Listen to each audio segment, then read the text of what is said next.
नमस्कार. महाराष्ट्राचं मन या विशेष कार्यक्रमात आपलं स्वागत. निवडणुका जवळ आल्या की पुन्हा एकदा दलित ऐक्याची भाषा सुरू होते. सध्याचा काळही त्याला अपवाद नाही. ऐक्यासाठी दलित नेत्यांच्या बैठका सुरू आहेत. रिपब्लिकन पक्षांचा इतिहास आणि त्यांच्या पुढची आव्हानं याच विषयावर आज आपण चर्चा करणार आहोत महाराष्ट्राचं मनमध्ये.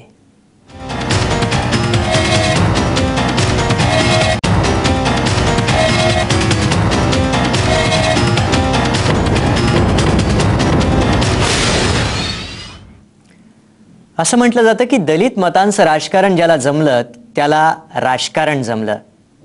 महाराष्ट्रातल्या राजकारणात RPI हा एक महत्त्वाचा घटक आहे, कारण त्यांच्याकडे असलेली दलित वोट बँक.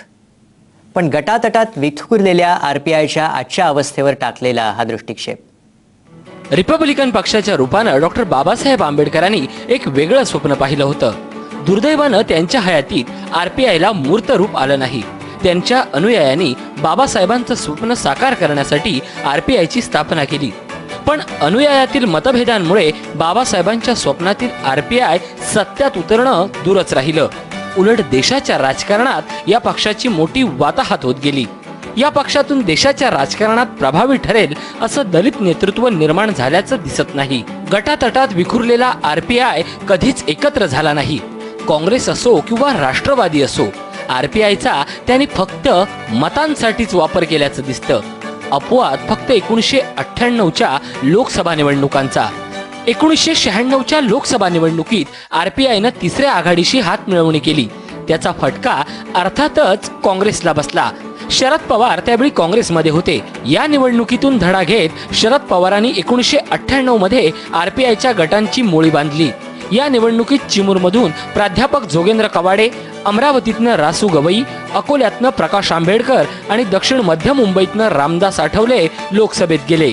ही किमया पुन्हा साध्य झाली नाही आणि होण्याची चिन्ह देखील नाही. 1999 मध्ये राष्ट्रवादी काँग्रेसची स्थापना झाल्यानंतर दलित नेते गरजेप्रमाणे काँग्रेस आणि राष्ट्रवादीच्या गोटात सामील झाले. त्यात त्यांचं स्वतःचं अस्तित्वच विरून गेलं. दलित मतं आपल्या हक्काची असं म्हणत प्रत्येक जण आपली पोळी भाजून घेऊ लागला. एकत्र येऊन दलित समाजाचं नेतृत्व करण्यापेक्षा आपला गट कसा सांभाळता येईल याकडे दलित नेत्यांनी जास्त लक्ष दिलं. एक गठ्ठा मतांचा फायदा या दलित नेत्यांना झाला. पण या सगळ्यांनीच एकमेकांकडे पाठ फिरवल्यानं मोठ्या पक्षांनी नंतर त्यांना वाऱ्यावर सोडून दिलं.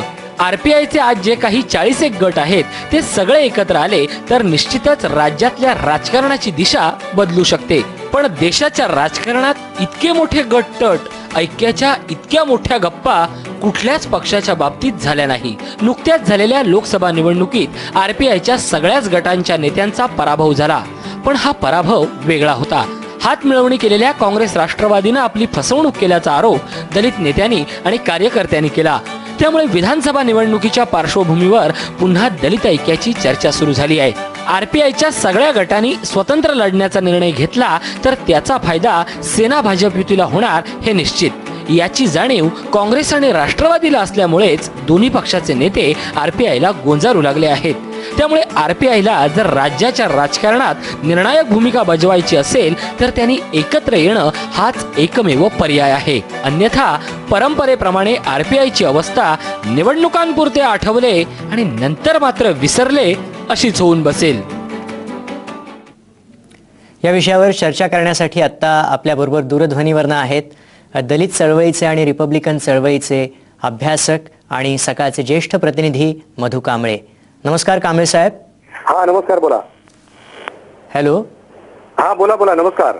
हा, रिपब्लिकन पक्षाच्या ऐक्याचे प्रयत्न यापूर्वी देखील झालेले आहेत, मात्र वारंवार असे प्रयत्न करण्याची वेळ काय येते? हॅलो.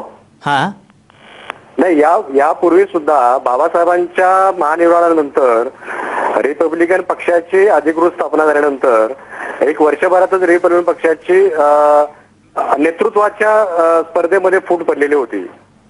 आणि त्यानंतर 1974ला एक ऐक्याचा प्रयत्न झाला होता. त्याच्यानंतर दुसरा प्रयत्न तो 1989 ला झाला.